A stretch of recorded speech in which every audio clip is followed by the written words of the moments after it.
It's the most dangerous place to step foot in Albuquerque, not because of the crime, because so many people get hit by cars there. On special assignment, News 13's Chris McKee asked the city what it's doing to fix a big problem, and if it's enough. They don't care. They just zoom by you. You're almost guaranteed to see it any day of the week. They will cut you off. They don't care if you're a pedestrian. Central and San Mateo It's not exactly safe.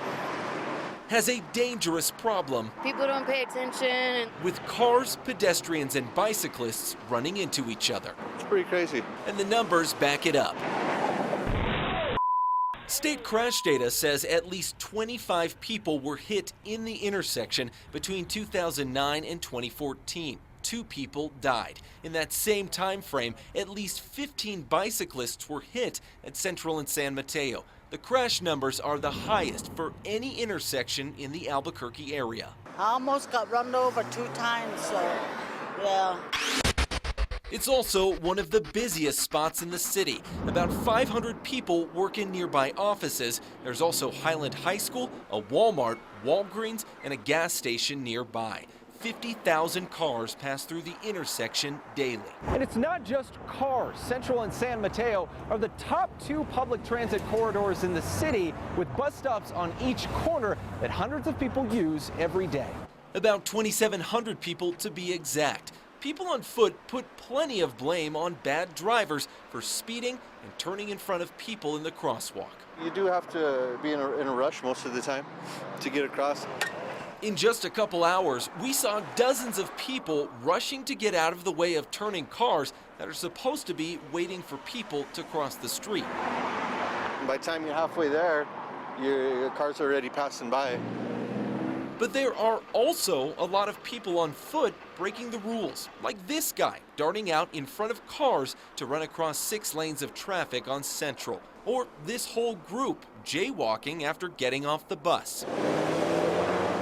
But no matter what you blame, the problem is still there. 2 years ago, New Mexico led the nation with the most pedestrian deaths per capita, a shameful rank that's gotten a lot of attention. If we could just reduce the number of incidents at this one intersection, that statistic would go down. The Mid-Region Council of Governments and Federal Highway Administration spent the last year studying Central and San Mateo. They published this report in July, listing the problems and 16 ideas for fixing it. Some of the biggest issues: a lack of sidewalk space, drivers speeding and not yielding to pedestrians. They also saw jaywalkers and a lot of pedestrians who seemed either drunk or high. People don't go right to the corner oftentimes to cross. But one of the biggest issues?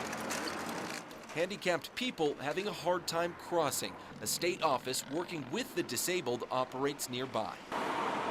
You see drivers here inching forward as this man with a cane ran out of time to cross. It's now up to the city of Albuquerque to fix all of the problems. Do you think that intersection is dangerous?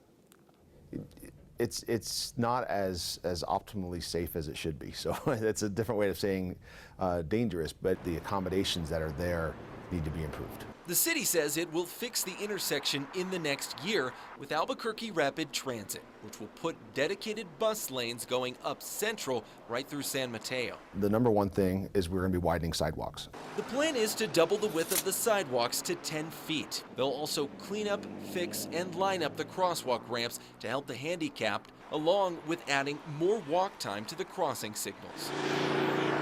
But their biggest push, moving the bus stations on Central into the middle of the street. Allows people that are accessing the transit to just cross 2 general purpose lanes and an ART lane now, instead of 6 general traffic lanes going at all random speeds. But the city is also holding off on some of the federal recommendations, like getting rid of some of San Mateo's 7 traffic lanes and lowering the speed limit from 40 miles an hour. By changing the speed limit, you don't necessarily change driver habits, because how the roadway is built is how people will drive. 2 other ideas on hold: automating the pedestrian cross signals so there's a walk sign with every green light, not just when the button is pushed. Also, the city won't be limiting right turns. We're committed to following up after ART is done to see if there's any other modifications that can be made. Some people at the intersection hope the city's right. They better do something. Others think a new design can't fix everything. Well, come on. I'm crossing, you're crossing. There's only one way we're both going to get to where we want to go. It's called respect. On special assignment, Chris McKee, KRQE News 13. City's planning for all the changes to be finished by late next year when the ART is done. Open our KRQE News app to look at the full safety report and see the other city projects to make Central and San Mateo safer.